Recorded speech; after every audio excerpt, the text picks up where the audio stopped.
Hi, welcome back to A Novel Lunch. My name is Pamela S. Thibodeau. I'm your writing coach, and today I'm going to tell you a little bit about point of view, about show versus tell, and active versus passive. Now, point of view or POV, you'll hear these terms throughout your writing career.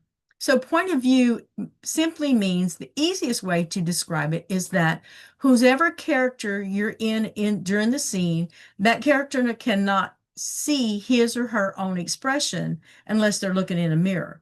So, for example, your heroine's name is Molly, and she's very angry right now.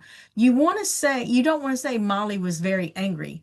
Molly was is passive. Very angry is telling versus showing. You want to show us.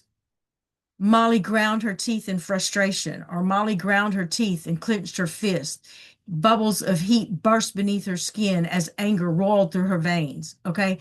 That's still quite a bit of telling, but you have a more visual, you know, a visual effect of that scene. You can see it more clearly than just Molly was angry or Molly was very angry. So let me share my screen so we can go through this really quick. This is just a basic. I will go into it in more detail when it when I get into the self-editing tips further down the line. Okay. All right. Hopefully you can see this. All right. So the basic rule of point of view, and that's the character whose POV you are in cannot see his or own expression. Again, I mentioned that a minute ago, but I wanted to reiterate that. So you want to, and it says they can only feel, but you don't want to say he or she felt. You want to show us by action and dialogue. Okay, another very important thing and I see this a lot with some new writers, is two or three people talking in the same paragraph. If you're in the hero's point of view and somebody else says something, that has to start on a new paragraph. Okay, that has to start on a new line. So don't have two or three people or even two people talking in the same paragraph. Separate dialogue by paragraphs. Okay. Or thinking. If you're doing internal dialogue, you do not want internal dialogue of two or three people in the same paragraph. So we're going to go. Here's a little example of point of view. I hate you, she hissed, her face crimson and eyes flashing. This is okay if you're in the point of view of the person she's talking to. But if you're in her point of view, you would say, again, let's use Molly. Molly ground her teeth so hard, it's a miracle she didn't spit dust. She slammed her fist into his chest, thrilling when he stumbled backward. I hate you. Okay, so you're showing us her anger. You're showing us her reaction to whatever it is that's going on at the time. So, and that's where the show versus tell comes in. Don't tell us what's happening, show us what's happening. Okay, again, example, it was a dark and stormy night. That's all telling. Try avoid using the word it unless you've already established the subject of your sentence. In this case, it's night. So a better example, the night was dark and stormy, but you're still telling me, show me the night. Okay. Here's a better way to say that sentence. Black clouds raced across the deepening sky. Thunder rumbled. Lightning flashed. The tree cracked and groaned, then tumbled to the ground. Okay, so you just told me right here it was dark and it was stormy. Okay. Um, again, now this is very basic description. So if you find yourself confused, like if you're going back over your story and you're confused at who said what, and you don't want to just put he said, she said, he said, she said, he said, you don't want a million of those. You want to show your dialogue by action, and you want to show whose point of view you're in by action when possible, or just say the hero's name or the heroine's name or whatever, but you want to make it a smooth transition. So active versus passive, a sentence beginning with it was is passive, and passive voice for the most part is telling, not showing. You also want to watch use of were and though and although. All right, now let's get a little bit into punctuation. Dialogue tags. He said, she said are not necessary in every instance if we know who's talking. Okay, think about this. No one talks on and on without taking a breath or a sip of water or something, but not some people might, but not very many. So break up your dialogue with action. For instance, we're in Molly's point of view, and Molly just slammed him back against, by putting her fist in his chest. She could whirl around, you know, and slam her fist on the desk or against a wall, or storm out and slam the door.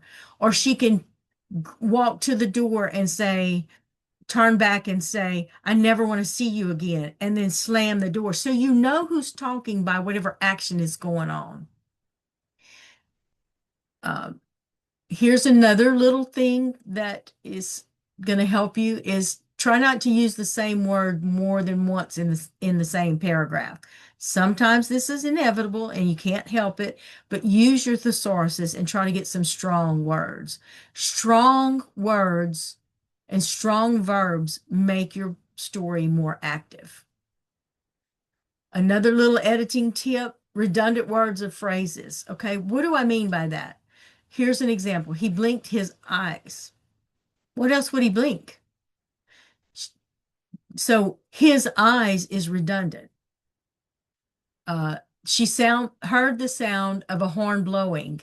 What makes that stronger? She heard a horn blow, or a horn blared outside her window or from her driveway.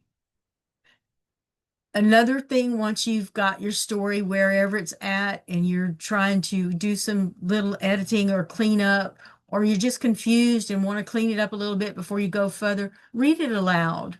Read it aloud. There is a read aloud feature in Word. If you go to, well, I'm not going to be able to show that. I think it's under review. Oh, yep, there you go. Review, you hit read aloud, and it comes up with an AI voice, and it will read your sentences.